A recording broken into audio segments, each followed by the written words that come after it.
So this Sunday, we had Indianapolis on the road course for the first time in the Cup Series. We had it last year for the Xfinity Series, and there was some drama in both series. So to start off, we had in the Cup, we had a surprise winner, a track failure, playoff development, and revenge. For the Xfinity Series, there was a bit of controversy with an orange, small sausage curb on the outside of turn 6.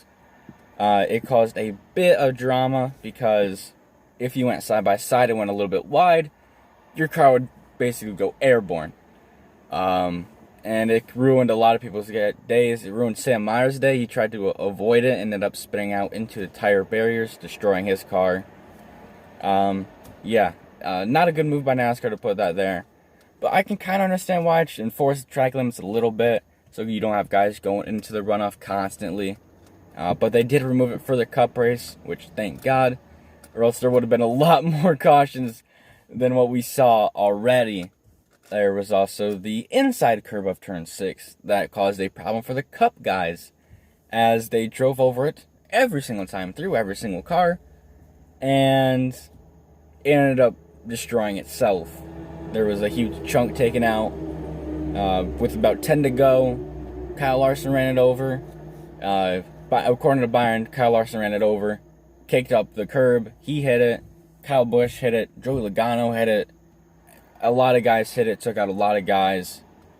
It's just unfortunate. I really don't think anybody could see it happening. It happens. There's not much you can do about it.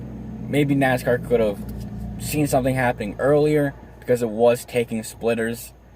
But, I mean, not much you can do in that situation. Finishers. AJ Allmendinger won his second Cup race. That's huge. I mean, that's huge for Allmendinger, Colleague, because Colleague's going full-time next year, and funding might be an issue for that Cup team with 2 full-time cars. So they really, the purse to this race probably helped them immensely, just a lot. And Allmendinger, his career had a reset pretty much, drive for JTG and then going to a part-time Xfinity, and now he's full-time in Xfinity, and he just got a Cup win part-time.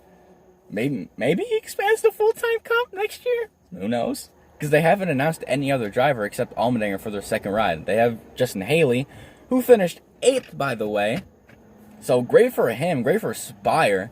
We repping the Corey LaJoie shirt, who drives for Spire. So great for that team to have another top 10. Kyle Larson finished 3rd. He dominated the entire race, pretty much. I think he had a 5-second lead on everybody at one point. I mean, it was just crazy how good he was. But then, on the second to last restart, he got used up big time. He just got pushed aside. He was in the dirt. He was on the rubble strip and the dirt. So, yeah, he wasn't even on track in, turn 1 and turn 2. But he managed to rebound to 3rd place after going back to 9th on the final restart, I think. So really good for him. Matty Benedetto finished 5th, which is good for Wood Brothers. It's good for Matty Benedetto. Matty D is trying to find a ride. He has 0 options right now for Cup. He probably has 0 options for Xfinity. He wasn't even looking at Xfinity. He thought I have the potential to be a Cup driver, but now he has to look at Xfinity. I think he has no options in Cup. I'll get to this one. I'll probably do predictions in the later episode. But he really needs these kind of performances to get a ride anywhere, I think. Because he has been unproven for so long. It's the point where, is this guy a bust? Is he the next Daniel Hemrick, pretty much? Eric Jones finished 7th. Best result of the season for this guy. Really happy for him. I kind of like Eric Jones. I'm not going to say I'm a fan of him, but I like him. He did kind of get screwed out with the JGR deal, but, I mean, how do you pass up on Bell? They just got put in a bad situation there. So, RPM, he is closing in on an RPM contract, which is good for him, good for the team. RPM's kind of scary, though, because they don't have any sponsors coming up, so that's a tough deal for him. But 7th is really good. Austin Cindric finished 9th. He's going into the 2 car next year. He's showing what he's capable of. He needs to show these kind of results. He spun out twice and then rebounded to a top 10. That's Cup caliber. That's what he needs to show off in order to prove that he's ready. Ryan Newman with the 10th place top 10. Really good for him. I think that's his best result of this season. Newman's been unnoticed this season. He's like running back of the pack.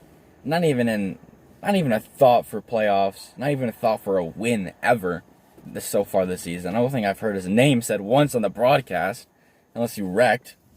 So, I mean, that's good for him. And Stenhouse 11th, Bubba 13th, Corey LaJoie 16th, and Josh Bilicki 18th.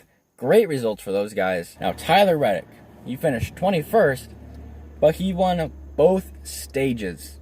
And I believe he has pretty much pointed his way into the playoffs, unless somebody wins. So, I mean, unless somebody outside the playoffs wins, I think Tyler Reddick is locked in. With both stages, and then Austin Dillon DNFing, he is 28 points ahead of Dillon.